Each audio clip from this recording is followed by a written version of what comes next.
길과 진리요 생명 되신 주님 감사드립니다. 연약하고 부족한 저희들을 위해 십자가의 보혈로 정결케 씻어 주시고 자녀 삼아 주셔서 찬양과 경배드리게 하시니 진실로 감사를 드립니다. 내 이웃을 내 몸과 같이 사랑하라고 하셨고 실천할 수 있도록 오늘 사랑 나눔 바자회를 하게 하시고 섬김과 봉사로 나눔을 실천하여 세상 사람들에게 선한 영향을 끼치는 우리 교회와 모든 성도들이 되게 하옵소서. 그러므로 주님의 기쁨이 되는 삶, 날마다 행복한 삶을 살게 하여 주시옵소서. 이 시간 드리는 거룩한 예배 위에 함께하여 주시고 찬양과 경배로 우리 하나님을 경외하는 귀한 예배가 되게 하옵소서. 말씀을 전하실 김태문 부목사님께 성령 충만, 말씀 충만한 능력을 주셔서 듣는 모든 성도들이 듣는 귀가 열리게 하시며 마음 문을 열고 깨닫는 은혜를 주셔서 한 주간도 말씀 속에서 승리하게 하옵소서. 우리의 예배를 온전히 받아주시기를 소망하며 예수님의 이름으로 기도드렸사옵나이다. 아멘.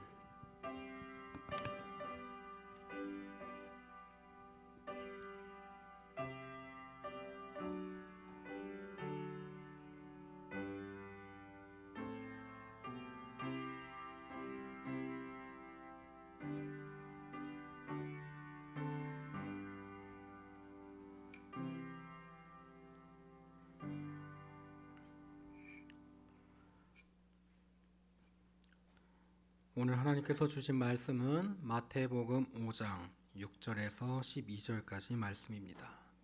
제가 가진 성경으로 신약 5페이지에 있습니다.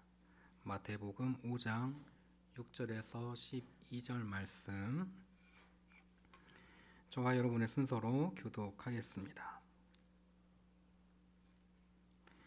의에 줄이고 목마른 자는 복이 있나니 그들이 배부를 것이며,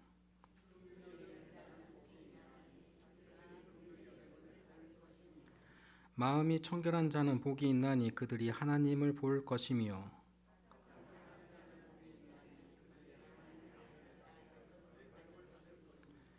의를 위하여 박해를 받은 자는 복이 있나니 천국이 그들의 것임이라.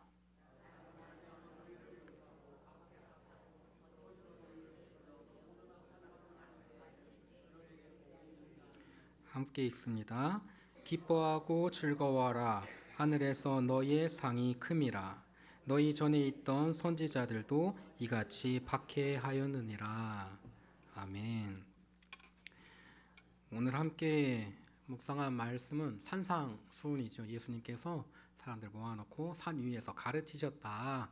산상수훈이라고 합니다. 그리고 제가 성경에서 제일 좋아하는 말씀 중에 하나예요. 오늘 말씀, 그 다음에 주기도문, 그리고 새로운 계명을 주신 하나님의 예수님의 말씀께서 세 가지를 좋아하는데 어쨌든 그 중에 제가 좋아하는 부분 중에 하나입니다.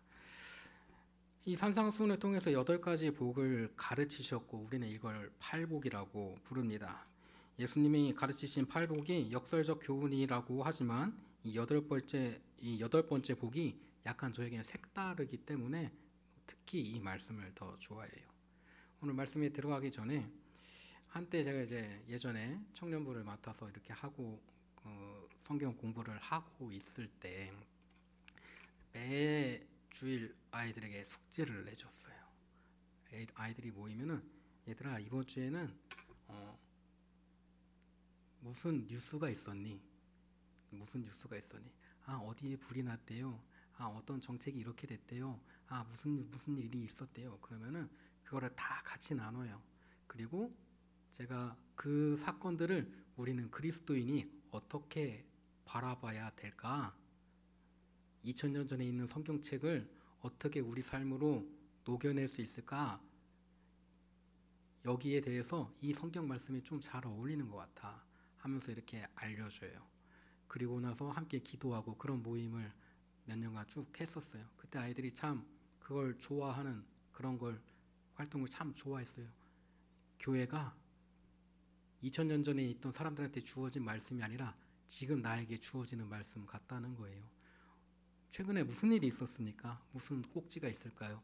오늘 목사님 설교하실 때도 말씀하셨지만 우리나라가 노벨상을 탔습니다. 굉장하지요? 굉장하지요? 책 제목은 아십니까? 채식주의자래요. 저는 고기 좋아합니다. 채식주의자래요. 그거 말고 또 무슨 일이 있을까요? 저는 요즘에 유튜브 보면은 참 너무 재밌어요. 시간 가는 줄 몰라요. 요새 보면은 요새 국정감사합니다. 아시나요? 야, 국정감사 보면은 왜 우리나라 개그 프로들이 망했는지 알 것 같아요. 너무 재밌어요. 말 같지도 않은 소리를 하는 사람들이 쫙 보면은 답답합니다. 그걸 보면서 오늘 말씀을 볼 때 참 느끼는 바가 커요. 의로 인해서 핍박을 받은 자들은 복이 있다고 하는데 저기에 과연 의를 찾는 사람들이 있을까? 저기에도 분명 교회 다니는 사람들이 있을 텐데 정말 그들은 하나님의 정의를 찾고 있는가? 라는 질문을 던지게 돼요.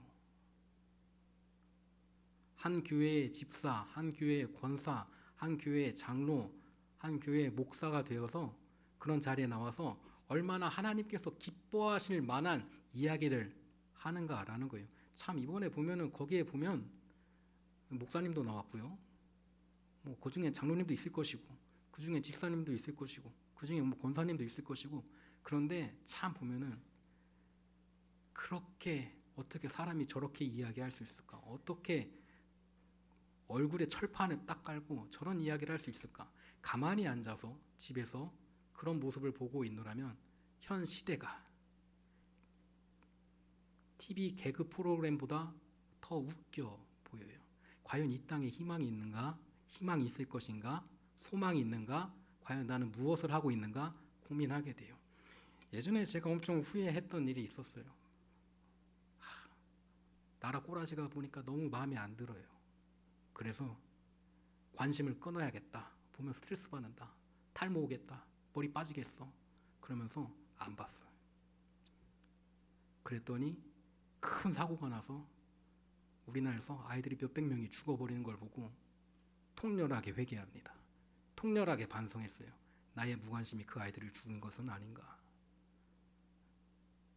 우리는 무관심이 눈을 돌리는 것이 폭력이라는 걸 알아야 돼요. 우리가 하나님의 정의가 이 땅에 바로 서야 되는데 그거를 눈 외면하고 눈 감아버리면은 올바른 그리스도인이 될 수 없어요. 오늘 말씀 그런 의미에서 한번 같이 살펴보고자 합니다. 오늘 말씀이 우리에게 주는 의미들이 있죠. 이상하지요. 왜? 첫 번째는 왜 핍박을 받는 것이 복이냐 하는 의구심을 가지게 돼요. 만약 하나님께서 여러분한테 평안이 있고 핍박이 있다. 무엇을 선택할래 하면은 누구라도 평안을 선택할 거예요. 우리 그렇게 바라면서 기도하잖아요. 평안케 하여 주옵소서, 화평을 주옵소서, 건강도 주옵소서. 그렇게 기도하잖아요. 아프게 하옵소서, 시험 들게 하옵소서 이렇게 기도하지 않잖아요. 물어볼 것도 없이 평안을 선택할 텐데 그런데 왜 예수님께서는 핍박받는 것이 복이라고 하셨을까라는 의구심이 들게 돼요. 두 번째로 사람이 선하게 살면은 복을 받아야지 왜 핍박을 받아야 하는가라는 의구심이 들지요. 악인이 핍박을 받고 못된 사람이 고난을 받는다면 그게 바로 권선징악이야. 당연한 거야. 이게 섭리지. 라면서 이해할 수 있는데 왜 의로운 사람이 살아가면서 핍박을 받아야 하는가라는 궁금증을 가지게 된다는 거예요. 안데르센이 쓴 동화책 중에 미운 오리 새끼라고 있죠. 거기 보면은 오리 새끼들 틈에 끼어있던 한 마리의 백조가 어렸을 때부터 왕따를 당합니다. 자기 형제들에게도 왕따 당하고 심지어 부모님한테도 버림을 받아요. 왜 그렇습니까? 다르기 때문이죠. 모양, 겉모습도 다르고 하는 행동 양식도 다르고 하다 보니까 나랑 다른 것에 대한 거부감을 가지고 있어요. 예전에 백인 선교사들이 아프리카에 가서 선교를 하는데 아프리카 사람들이 처음에 잘 받아줬을까요? 안 받아줬어요. 저 사람은 우리랑 달리 피부가 하얘. 우리는 입술이 엄청 두꺼워서 명란젓 같은데 저 사람은 입술이 너무 얇상해, 이상해. 사람이 아닌가 봐. 그렇게 생각했을 거예요. 눈이 하나밖에 없는 마을에 눈 두 개인 사람이 가면 그 사람이 이상한 사람이 되는 거예요. 마찬가지로 우리가 왜 핍박을 받습니까? 세상 권세에 쪄들어 있던 사람들은 하나님의 뜻대로 살아가는 선한 사람들을 끌어내리고 싶어 하기 때문이에요. 사도 요한은 이렇게 말합니다. 형제들아, 세상이 너희를 미워하거든 이상히 여기지 말라. 당연하다는 거예요. 사도 바울도 말합니다. 무릇 그리스도 예수 안에서 경건하게 살고자 하는 자는 핍박을 받으리라. 당연하다는 거예요. 선하게 살고자 하는 사람들은 핍박을 받는 게 당연하대요. 왜냐하면 이미 예수님께서 너희가 세상에 속하였으면 세상이 자기의 것을 사랑할 터이나 너희는 세상에 속한 자가 아니요 누구에게 속한 자이기 때문이다. 하나님에게 속한 자이기 때문이에요. 세상에 속한 자가 아니기 때문에 미움 받아요. 우리와 다른 것 같아. 이렇게 보면은 죄로 인해서 여기 얼룩도 좀 지고, 여기 흉터도 좀 나고, 여기 손에 피도 좀 묻어 있고, 그런데 쟤는 깨끗해. 아, 제 손에도 내가 피를 묻혀버려야겠어. 제 얼굴에 내가 검댕이를 묻혀야겠어. 제 몸에도 내가 흉터를 남겨야겠어. 이렇게 하기 때문이에요. 예수님께서 세상에 붙잡혀 버리면은 너희들도 똑같이 될 수밖에 없다고 이야기하셔요. 금묵차기라고 하지요. 옆에 누구 있느냐에 따라서 그 사람의 삶이 바뀝니다. 어떤 친구를 만나느냐에 따라서 한 사람의 인생이 바뀌고요. 교회에서 어떤 신앙의 교우를 만나고 함께 신앙생활하고 본을 받고 어려울 때 같이 상담도 하고 기도하느냐에 따라서 신앙생활이 바뀌어요. 그래서 누군가는 그럽니다. 그래, 내가 좋은 신앙생활을 하기 위해서 신앙생활 잘하는 사람 옆에 붙어 있어야지. 이렇게 생각하곤 합니다. 아, 거기도 좋아요. 거기까지 가도 좋은데 한 발자국 더 가세요. 내가 누군가에게 도움이 되고 나의 신앙이 누군가에게 도움이 되는 사람이 되어야지. 그런 마음을 가져야 된다라는 거죠. 예수님께서는 오늘 말씀을 보면은 핍박을 받는 자들은 복이 있다고 말씀하시는데 모든 사람이 핍박을 받는 것이 아니에요. 오늘 말씀에 보면은 의로 인해서 핍박받는 사람은 복이 있다고 말씀하셔요. 그냥 핍박받는다고 다 복받는 거 아니라는 말이에요. 명백한 주어가 있어요. 의로 인해서 핍박을 받는 자예요. 나의 개인의 욕심, 내 실수, 내 잘못, 내 고집, 내 성질 때문에 핍박받는다고 그거 복받는 거 아니라는 거예요.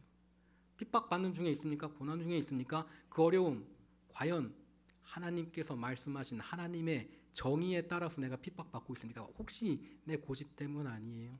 내 아집 때문 아니에요? 나의 질투 때문에 아니에요? 내 옹졸함 때문 아닙니까? 돌아봐야 된다는 거예요.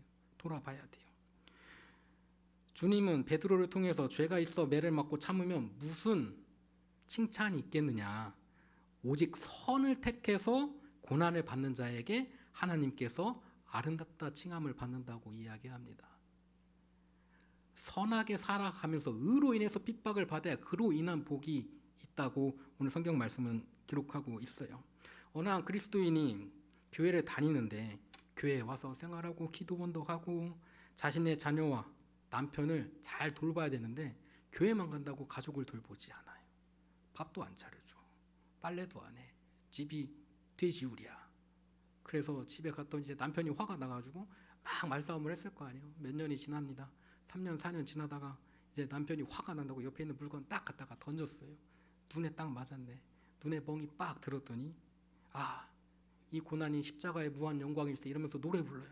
이거 영광 맞습니까? 이거 아니라고요. 이것은 십자가도 아니고 영광도 아니에요. 오히려 하나님의 영광을 가리면 가렸지 그게 어떻게 하나님의 영광이 됩니까? 어리석은 신앙을 하는 것이지요. 주님은 신앙생활을 비둘기처럼 순진하게 뱀처럼 교활하게 그렇게 하라고 하십니다. 교회 다니면서 가정과 가족에게 잘하지 못한다면 오히려 하나님의 영광을 가리는 거라 우린 잊어서는 안 되겠지요. 그렇게 되면 복이 있는 것이 아니라 오히려 하나님께 누를 끼치는 거예요. 내게 잘못이 있고 내 지혜가 부족해서 믿지 않는 가족이나 친구들로부터 핍박을 당한다면 그 핍박 때문에 복을 받는 것이 아니고 오히려 큰 해를 당하는 거예요. 하나님 앞에서 꾸중 듣고 책망당하게 되는 거예요. 나의 삶이 모범이 되고 다른 사람이 볼 때도 저 교회에 다니는 신앙인들은 다른 건 모르겠고 내가 하나님은 모르겠어도 저 교회 다니는 신앙인들은 도덕적으로 존경할 만한 사람들이 있다. 그래야죠. 우리 대전 장로교회가 그런 교회가 되길 바랍니다. 제가 볼 때는 너무 선하셔서 이게 나이가 먹어가면 얼굴에 인생이 담겨 있다고 하잖아요. 빵긋빵긋해요. 야, 눈이 부십니다. 그냥 햇빛 같아요. 웃어보세요. 햇빛 같아요. 그런 삶을 살아가고 그런 표정을 짓고 나의 믿음의 교우들에게 그런 말을 할 수 있고 그런 기도를 할 수 있는 저와 여러분이 되기를 바랍니다. 오늘 말씀을 하나 보면 또 기억해야 되는 것은요, 박해를 받은 자가 복이 있대요. 받는 자가 아니고요, 받은 자가 복이 있대요. 이게 무슨 말이냐면요, 완료형이에요. 받는 사람은 지금 막 핍박을 받고 박해를 받고 있는 거예요. 받은 사람은 뭐예요? 핍박이 받고 다 끝난 거야. 이게 무슨 말을 하고자 함입니까? 핍박이 누구에게 나와요? 고난이 누구에게 나오지요. 그런데 그걸 지혜롭게 이겨내고 승리한 자에게 복이 있다는 거예요. 지금 막 핍박 중에 있어. 그걸로 인해서 복을 받는 것이 아니라 이겨내야 돼. 어떻게? 지혜롭게, 어떻게? 믿음으로 승리해야 한다는 사실입니다. 인내하고 승리하고 지혜롭게 이겨내는 것. 너무 어려우면 누구한테 의지해요? 하나님한테 의지해요. 하나님한테 엎드려요. 눈물 흘리면 기도해요. 그렇게 이겨내서 승리한 사람에게 복이 있다고 말씀하십니다. 핍박을 받은 자에게 왜 복이 있고 무슨 복이 있습니까? 오늘 말씀을 보면 핍박을 받은 자에게 천국이 이루어진다고 기록하고 있어요. 예수님은 의를 위하여 핍박을 받은 자는 복이 있나니 천국이 누구의 것? 그들의 것이다. 이렇게 말씀하십니다. 천국은 이 세상에서 우리가 사는 동안 이루어지는 천국도 있고요. 또 영원 세계에서의 천국도 있지요. 그러나 어떤 의미의 천국이건 천국이라고 하는 것은 제일 중요한 게 있어요. 천국이 되려면 뭐가 있어야 되냐면 하나님이 있어야 돼요. 내 마음에 하나님이 계시면 그 마음이 곧 천국입니다. 단칸방이라도 주님이 계시면 그곳이 곧 천국이에요. 영원 세계에 아무리 황금길, 좋은 길, 좋은 집, 생명수 강이 흐른다고 해도 거기에 주님이 없으면 거기는 천국이 아니에요. 그곳에는 욕심과 싸움과 미움과 질투만 있겠죠. 초대 기독교인들이 엄청난 핍박과 고난을 당합니다. 로마의 네로 왕제는 기독교인들을 처형할 때 그냥 쉽게 죽이지 않았어요. 사자밥이 되게 하거나 아니면 몸에 불을 지르거나 기본적으로 그냥 그런 처형으로 사람들을 괴롭혔어요. 우리가 상상할 수도 없을 만큼 잔인한 방법으로 기독교인들을 괴롭혔습니다. 그럼에도 불구하고 초대교인들은 믿음의 절개를 굳건하게 지켜냅니다. 그들이 왜 그렇게 믿음을 지켰는가? 핍박을 받은 것은 곧 예수님께 충성하는 것으로 믿었기 때문이에요. 또한 핍박을 받는 것은 예수님의 말씀대로 선지자들, 성도들의 뒤를 따르는 것으로 순교의 길로 생각했기 때문입니다. 핍박을 받으며 죽음의 길을 걸어가는 것은 예수님의 발자취를 따라가 그와 함께 부활에 동참한다고 생각했기 때문이에요. 사랑하는 성도 여러분, 예수님의 부활에 동참하시기 바랍니다. 십자가 사건을 넘어선 부활을 바라볼 수 있길 바랍니다. 사람은 한평생 살아가면서 누구나 고생에 따르기 마련입니다. 문제는 우리가 어떤 자세로 고난을 이겨내느냐가 중요하겠죠. 사도 베드로는 우리가 죄가 있고 잘못이 있어 고난을 당한다면 무슨 칭찬이 있고 자랑이 되겠느냐고 말했어요. 그러나 같은 고난의 고생이라도 의를 위해서 하나님의 정의를 위해서 고난을 받으면 복이 있다고 오늘 말씀을 기록했다는 걸 잊지 말고, 그러므로 우리의 삶의 자세가 항상 하나님의 정의와 평화를 기억하며 삶이 변화하고 그 가운데서 찾아오는 고난을 믿음으로 승리할 수 있는 저와 여러분이 되기를 간절히 축원합니다. 다 같이 기도하시겠습니다. 사랑과 은혜의 주님 감사합니다. 의로움으로 핍박받은 자는 복되다 하셨습니다. 우리의 삶이 고난과 어려움 속에 의로움으로 승리하게 하여 주옵소서. 세상 권세에 불의에 굴복하지 않게 하시고 정의를 선포하며 하나님의 창조 질서를 바로 세우게 하여 주옵소서. 나를 통해 역사하시는 주님의 놀라운 은총을 경험하게 하시고 주님의 살아계심을 깨달아 온전히 주님을 믿으며 기도하는 신앙인 되게 하여 주옵소서. 사랑이 많으신 예수 그리스도의 이름으로 기도드립니다. 아멘.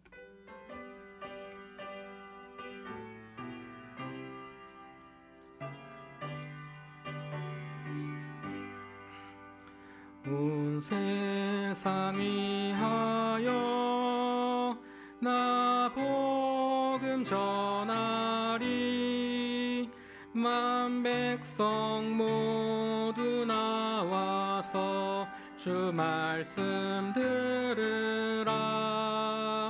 죄 중에 빠져서 헤매는 자들아,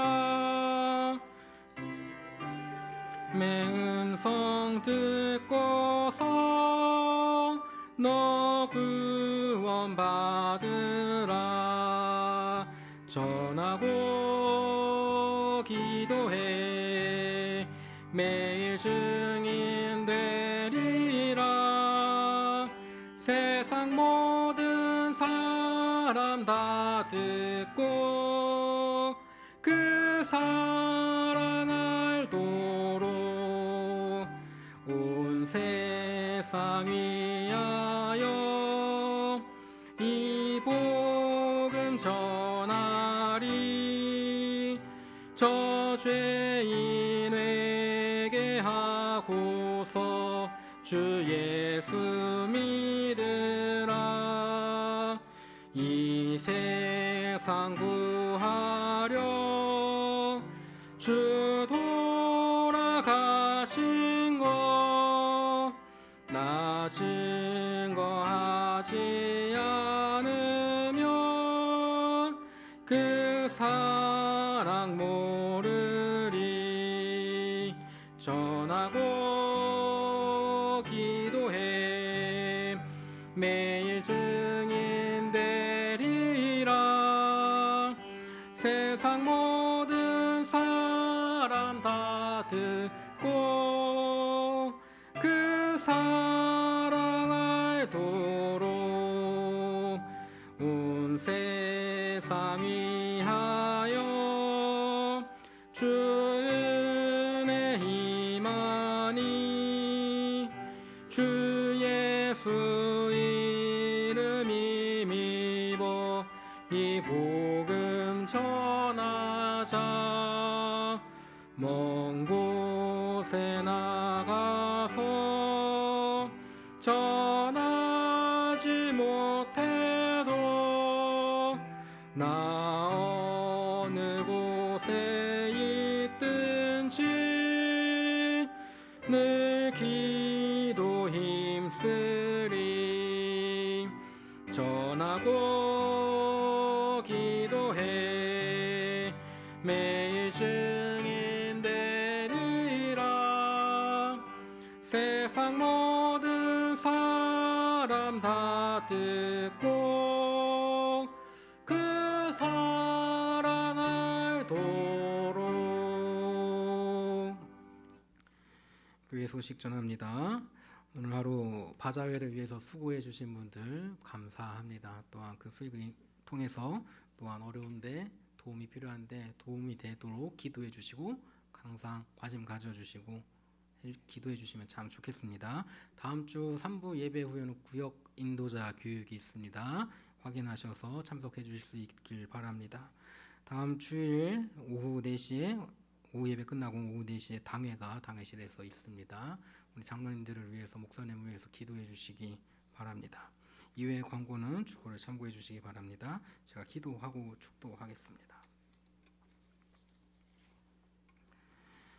사랑과 은혜의 주님, 넘치는 사랑으로 우리를 돌보시니 감사합니다. 이 시간 주님의 말씀을 마음에 담아 세상에 나아갑니다. 주시는 말씀의 능력을 경험케 하시고 모든 세상의 고민과 걱정을 주 앞에 내려놓고 주님만 의지하는 자녀가 되게 하여 주옵소서. 이 시간 감사의 마음을 모아 주님께 드리는 봉헌의 손길들 주님 살펴보시고 기뻐 받으시며 그 손길마다 주님의 넘치는 사랑을 부어 주옵소서. 예물이 쓰이는 곳곳마다 주님 함께 하시고 주님의 역사하심이 나타나게 하여 주옵소서. 지금은 우리 주 예수 그리스도의 은혜와 하나님 아버지의 만극하신 사랑하심과 성령님의 도우시고 역사하시는 은총이 지금 이 자리에 주의 말씀을 사모하며 모인 주의 자녀 머리 위에와 세상에 나아가 말씀대로 살아가기로 다짐하는 자녀들의 머리 위에, 그리고 육체적 고통으로 질병으로 어려움 속에서 주님을 간절히 찾는 귀한 자녀들의 머리 위에 이제로부터 영원토록 함께 하시옵기를 간절히 축원하옵나이다. 아멘.